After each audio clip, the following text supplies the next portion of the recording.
back with this week's edition of the Knights Baseball Roundup here with head coach Justin McKay. Coach, the team is really, we keep talking about they're coming, you're coming, you're coming. Now you're in third place in the NEC standings. You swept Sacred Heart last week.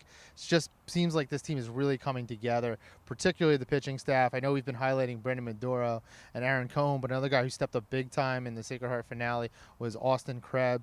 Now that you kind of have your three-man rotation, just talk about their development and what's been the key to their success. Throwing strikes, they've been pounding the strike zone, and even when they get behind the counts, they're focused on working to get back to it. So that's been the biggest difference is, we got a good defense. You just have to, no defense is going to be great when they're on the field for 30 minutes, or walking guys. So, the biggest adjustment is these guys have just been pounding the strike zone and being aggressive, and they're like, here I come, and so it's worked out so far. Yeah, I mean, the success is definitely evident, but particularly let's just talk about what you've seen in Austin Crabbe, and a guy who's kind of his roles fluctuated this season. I know he pitched a lot for you last season. What has been his biggest key in addition to throwing strikes, and what have you seen that his ability to hold down the other team? Yeah, I mean, it's really the ability. I mean, we're talking about strikes, but it's the ability to throw all three for a strike. Not just one pitch or two pitches so the hitters can eliminate and sit on it. It's just about that and the composure when you do fall behind. A deep breath. Let's get back in it. It really is no other magic than that. Just throwing. Their velocities have been slowly increasing, so they're not having a dip there. And we need another good start from them. I'd be remiss if I didn't bring this up, too. We haven't spoken for the first time since 1987, 27 straight games. You pulled off a big win against St. John's. And I know these midweek games, your focus is on the conference and your goal is clear. But how did it feel to get a monumental win like that in your first season? Yeah, I was 2 years old the last time FDU baseball beat St. John's. So, I don't want to make a too big of a rah-rah of one win. But, for me, growing up, living my dream now as a Division I baseball coach, I got to coach against, and we came out of top such a famous coach like, Coach Eddie Blankmeyer and that whole program. It's the top-notch program and, one of the top-notch programs in our Northeast and respected. And, so we appreciate the opportunity to play them. But, of course it was a career highlight coaching thing for myself and the program, though. I mean, it's important. The program continues to turn the page.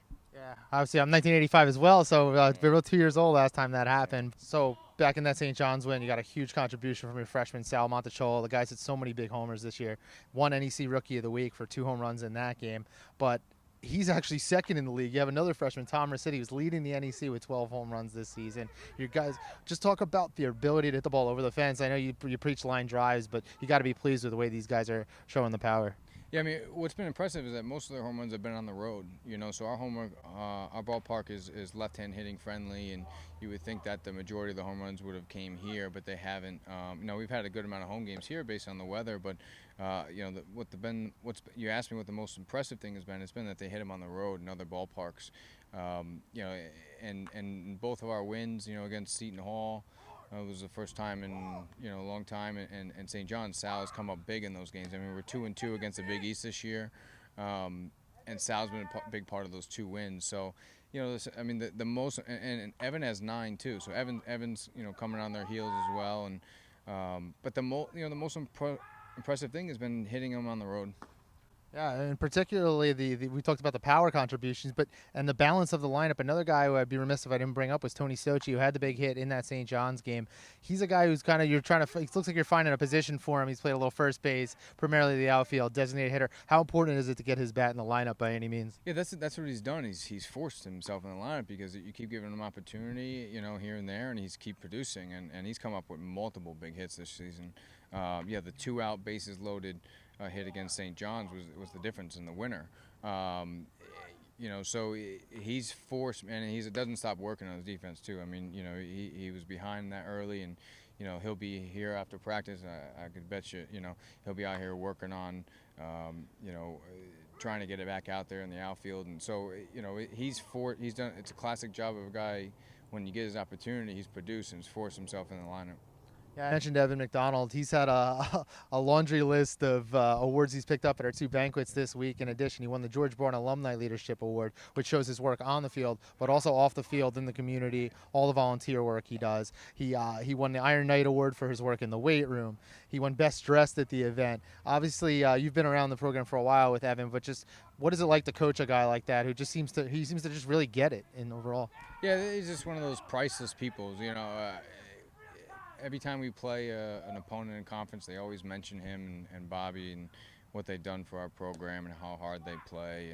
And what you get, the truth is what you get from him is consistency. It's day in and day out. It's not spotty work. It's not I'm going to choose today to do this and tomorrow. It's every single day. That's what Evan does. It really, it's and I said today to at the banquet. Coach Horrenda, our great basketball coach, he has another player, Darnell Edge, senior, who's racking up the awards as well. And I said to him at the banquet, I said, those two guys, Darnell and Evan McDonald, like they deserve every single award they get. Like there's no maxing them out on what they should be. What those two student athletes have done for this athletic department, the way they've represented it, and they've been great on and off the field has been incredible. So. Whatever Evan wins going forward, because I can imagine he would be, in some all-NEC lists, and, he's earned every single bit of it. Yeah, totally. Those guys have just been two great student athletes for Fairleigh Dickinson University. And now you look ahead to Central Connecticut, the team right in front of you in the standings. They're in second, you're in third. Obviously, still a lot of teams on your heels. They're a team that obviously pitches. The three guys you're going to face this week all have sub-5 ERAs. Your team hits. The one thing I was in here, I got to catch the end of your team meeting here. I won't divulge too much insider info, but one thing you really want to focus on is your guys' situational hitting, bunting guys over, sac flies. Talk about how important that'll be, not only this weekend, but going forward. And when you face good pitching that throws a lot of strikes, like they will, you have to take your runs when you get the opportunity. So we're going to work on, the basic situational hitting that will bleed out a run and that will produce a run. We have to be able to go into an inning trying to build a run, and then taking, if there's more than that, it's gravy. But we have to apply the pressure, and they're going to apply the pressure by throwing strikes. That's what they do. They strike batters. They throw a lot of strikes to the batters, and they don't walk a lot of guys. So that's why we're going to work on situational hitting, so we can take the runs when we have the opportunity. And lastly, just the temperature of this team. We talked about how it's been a long build. You had a slow start to the season. The overall record isn't where you want it. But now you're 9-9 in the conference. You're in third place. Are these guys really believing? And what is the overall, just the vibe of the team now that you've enjoyed this success lately? Yeah, they're ready to go. The thing is, people were asking me, this team lost 14 straight. Let's be, we started 2-7 in the conference, and now we're here in third place. And, people ask me, how'd you get the team not to quit? And I tell you, after games, I kept telling them, you're a good team. You're just not there yet. You don't know yet. You're a good team, and I just kept beating it in their head. You are a good team, and you're not going to quit. And they've done it. They haven't quit, and I'm excited to see what we can do the rest of the way. As far as the vibe, guys are playing confident, as they should be. And but we're going to play another team that's coming off a sweep this weekend, so they're going to be confident as well. It's going to be two confident teams, and they're a good home team. Yeah, well, thanks for the time today, and good luck this weekend. All right, thank you. So Coach McKay and his Knights will travel up to New Britain, Connecticut for their 3-game series with Central Connecticut State. That begins on Friday at 3 p.m., and then Saturday and Sunday will be both 1 o'clock starts. You can find the links to live coverage for those games over at fdunites.com.